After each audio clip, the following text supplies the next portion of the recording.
Good morning students. हम लोग अभी तक चैप्टर रिसोर्सेज एंड डेवलपमेंट कर रहे हैं। 10th क्लास का फर्स्ट चैप्टर है। रिसोर्सेज एंड डेवलपमेंट चैप्टर में हम लोगों ने सॉइल्स का क्लासिफिकेशन देख लिया है, रिसोर्सेज का क्लासिफिकेशन देख लिया है। अब जब हम सॉइल्स को क्लासीफाई कर रहे हैं उसमें से हम लोग ब्लैक सॉइल कर चुके हैं, रेड एंड येलो सॉइल कर लिया है, एलुवियल सॉइल को कर लिया है।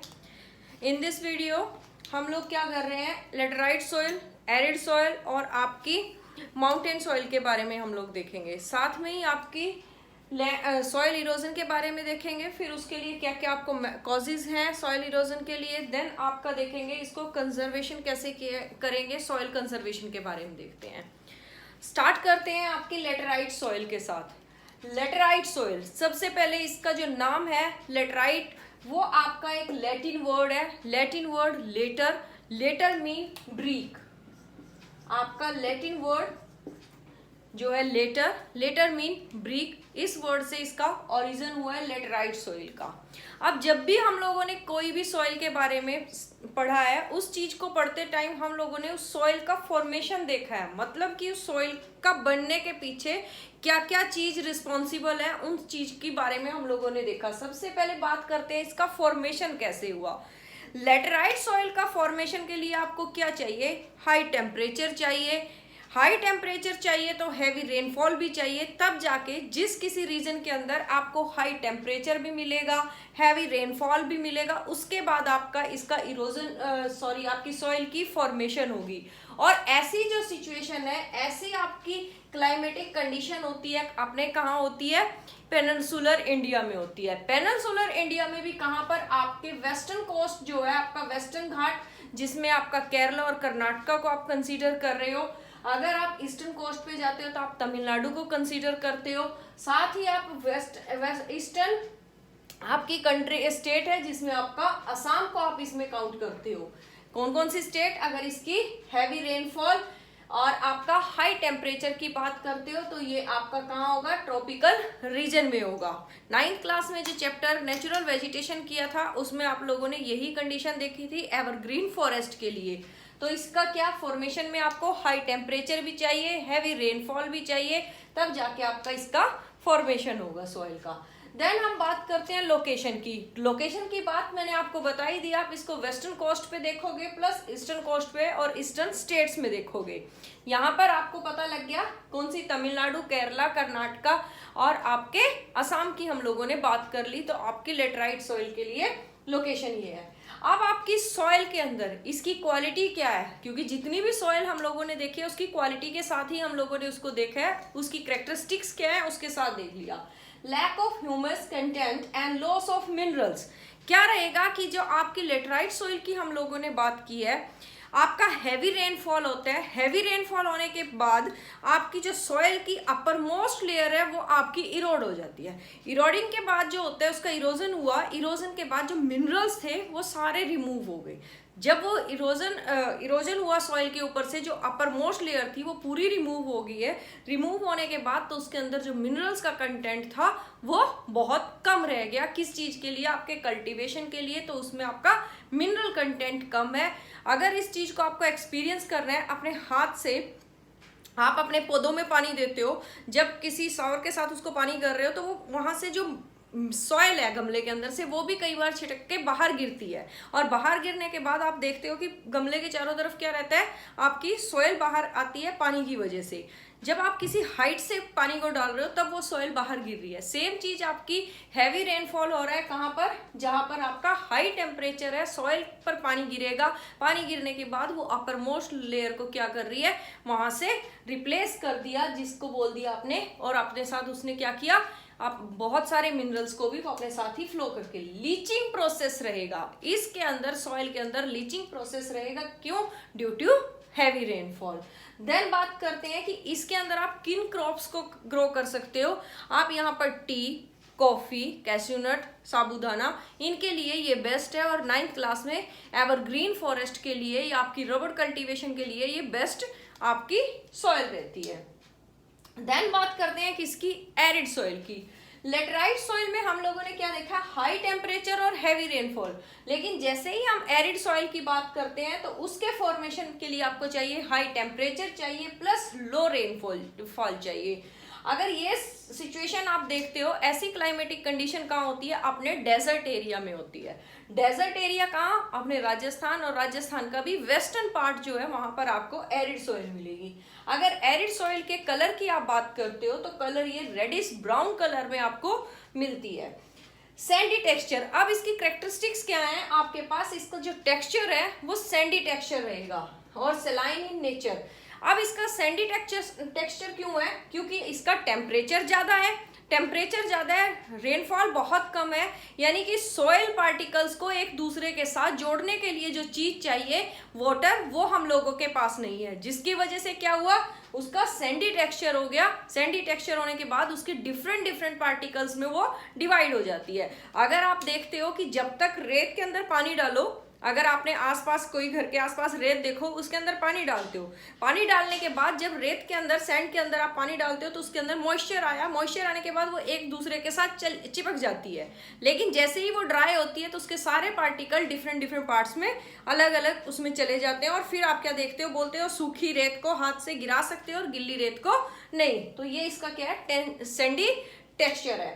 देन हम बात करते हैं सलाइन रेत, क्योंकि यहाँ पर क्या है, आपका हाई टेम्परेचर है तो इवेपोरेशन की जो प्रोसेस है वो बहुत फास्ट हो जाती है। बहुत फास्ट होने के बाद सारे मिनरल्स को इवेपोरेट कर लेती है, जिसकी वजह से इस सॉइल का जो नेचर है वो कैसा हो गया, सॉल्टी नेचर हो गया, सलाइन नेचर हो गया। लोकेशन की बात कर ली है कि आपके नॉर्थ वेस्टर्न राजस्थान का जो पार्ट होगा वो आपका एरिड सॉइल के लिए है। प्रेजेंस ऑफ कैंकर नोड्यूल्स, अब इसके अंदर क्या है, आपके कांकेर नोड्यूल्स भी इसमें प्रेजेंट रहते हैं। कांकेर नोड्यूल्स मीन कि आपके कैल्शियम के कुछ पार्ट इसके अंदर मिलेंगे, इसके पार्टिकल्स एक दूसरे के साथ जुड़ेंगे नहीं। देन बात करते हैं, इज इट कल्टीवेटेबल, क्या है कि इसके ऊपर आप कल्टीवेशन कर सकते हो, क्वेश्चन यहाँ ये राइज होता है। यस, हम इसके ऊपर कल्टीवेशन कर सकते हैं, बट उस चीज के लिए हमें क्या चाहिए, आपका प्रॉपर इरिगेशन चाहिए, प्रॉपर इरिगेशन के मेथड चाहिए, प्लस आपका अगर उसमें मैन्योर्स वगैरह हम डालकर उस सॉइल को हम फर्टाइल सॉइल में कन्वर्ट कर सकते हैं। देन बात करते हैं किसकी, आपकी फॉरेस्ट सॉइल की। फॉरेस्ट सॉइल को आप माउंटेन सॉइल भी काउंट करोगे, फॉरेस्ट सॉइल को माउंटेन सॉइल भी काउंट करोगे, वो आपकी वेरी थिन होगी और अंडर डेवलपमेंट होगी। क्यों होगी, वेरी थिन सॉइल होगी। आपकी जो फॉरेस्ट सॉइल होगी, माउंटेन सॉइल होगी, वो हमेशा थिन रहेगी। थिन कैसे रहेगी कि वो अपना इरोडेड सॉइल रहती है mostly, plus under developed soil होगी। आपने जितनी भी सॉइल देखी है अभी तक, जितनी भी सॉइल्स की बात की है, वो अपनी डेवलप करने की, अपनी ग्रोथ की, डेवलपमेंट की एक पूरी स्टेज तक आ चुकी हैं। बट जो आपकी फॉरेस्ट या माउंटेन सॉइल होगी वो कभी भी आपकी डेवलप स्टेज तक नहीं आ पाती, क्योंकि वो स्लोप्स में होती है, स्लोप की वजह से वो चलती रहती है। क्यों स्लोप्स में होती है, क्योंकि वो मोस्टली माउंटेन सॉइल काउंट होती है। फॉर्मेशन कैसे होगा, मैकेनिकल वेदरिंग, उसके ऊपर आपके वेदर का, चेंजेस का, मैकेनिकल वेदर का बहुत बड़ा इफेक्ट होगा। किस चीज के ऊपर, कि आपकी सॉइल के फॉर्मेशन में कैसे, by snow, rain and temperature, ये सब चीजें उसको इफेक्ट करेंगी, किसको, आपकी माउंटेन सॉइल या फॉरेस्ट सॉइल की फॉर्मेशन में। लोकेशन मोस्टली हिली एरिया में अगर अपनी 10th क्लास के सिलेबस के अकॉर्डिंग जाते हैं तो हम लोगों ने इसमें कश्मीर और अरुणाचल प्रदेश की सॉइल को कश्मीर टू यानी हिमालयन सॉइल की बात कर रहे हैं, किसी और सॉइल की बात हम लोगों ने, किसी और माउंटेन सॉइल की बात नहीं की।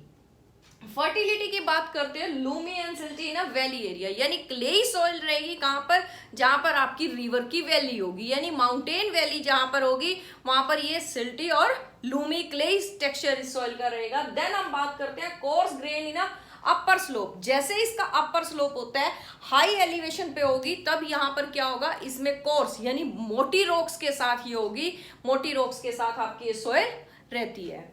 देन इन सारी सॉइल्स को करने के बाद, ये 3 सॉइल अपनी इस टॉपिक की रहती थी, इस वीडियो में हम लोगों ने उन तीनों सॉइल को भी कवर कर लिया। सॉइल को या लैंड रिसोर्सेज की जब हम बात कर रहे हैं तब अपने पास रहता है एक और टॉपिक, जो क्या है, सॉइल इरोजन। उससे पहले हम लोगों ने क्या देख लिया था, लैंड डिग्रेडेशन का टॉपिक हम लोग कवर कर चुके थे। अब सॉइल इरोजन की बात करते हैं। सॉइल इरोजन को बिल्कुल सिंपल लैंग्वेज में क्या करते हैं, when upper most layer of the soil shifted one place to another place due to the water, due to the wind, then it is called soil erosion. Simple words में, जब आपकी upper most layer one place to another place shift कर देते हैं, कोई agent काम करेगा, agent कौन, विंड या आपका वाटर काम करता है, तब आपका सॉइल इरोजन होगा। अगर एनसीईआरटी के अकॉर्डिंग चलते हैं, denudation of the soil cover, यानी आपकी सॉइल का जो कवर है, अपर मोस्ट लेयर है, वॉशिंग डाउन ऑफ सॉइल, वो चीजें रिमूव होंगी, तब जाके क्या होगा, तब आपकी सॉइल इरोजन होगा।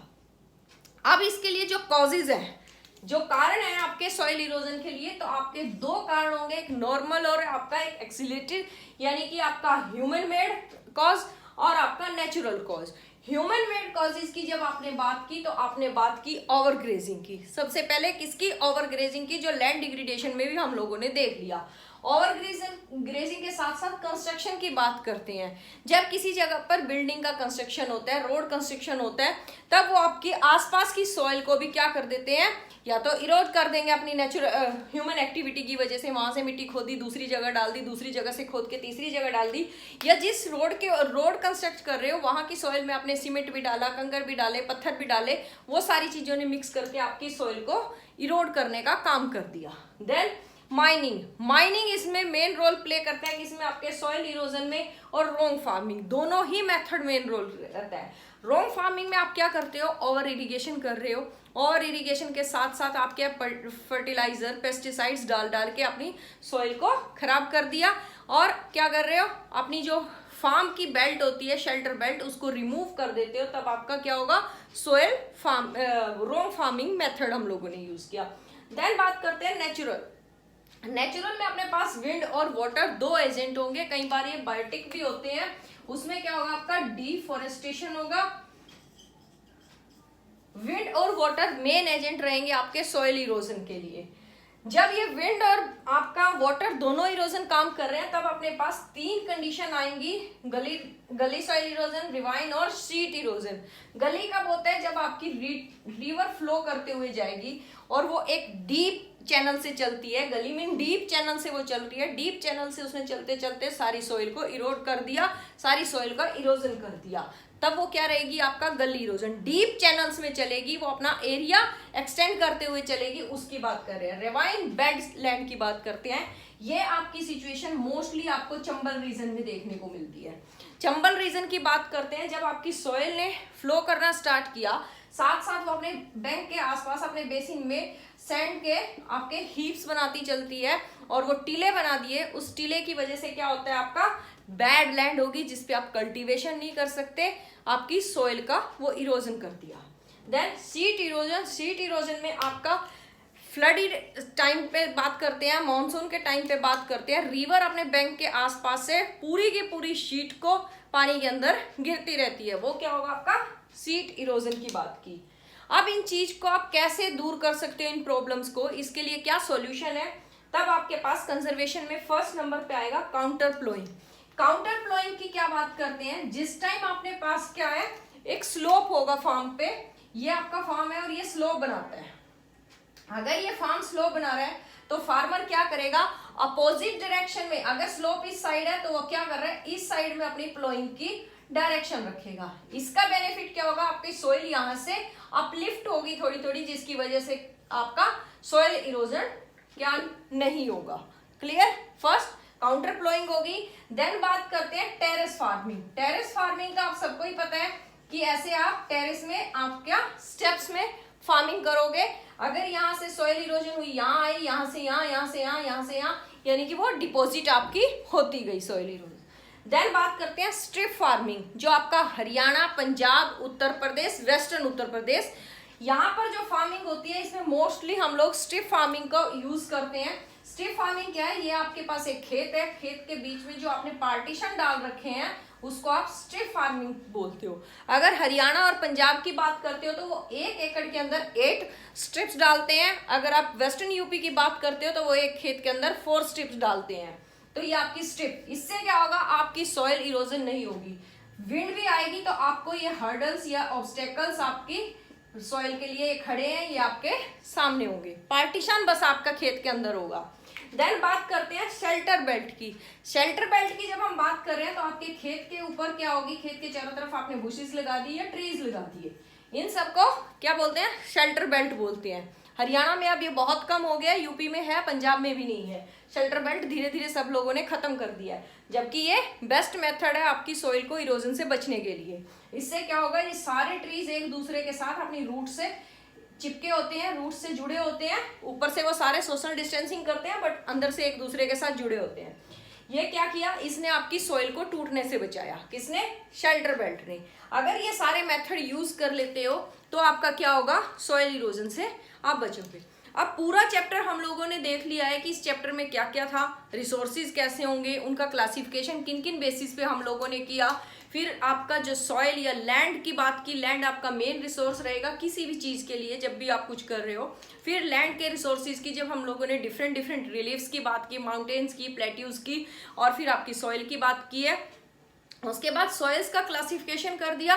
क्लासिफिकेशन करने के बाद आपने क्या क्या प्रॉब्लम देखते हो सॉइल के साथ होगी, और उन सॉइल की जो प्रॉब्लम आई आपकी लैंड डिग्रेडेशन की या कोई और आपकी किसकी, ये इरोजन की प्रॉब्लम आई, फिर उसका सॉल्यूशन कैसे होगा, ये सारी चीजें मैंने बता दी। इस चैप्टर को आप लोगों को बेटा बहुत ध्यान से देखना है।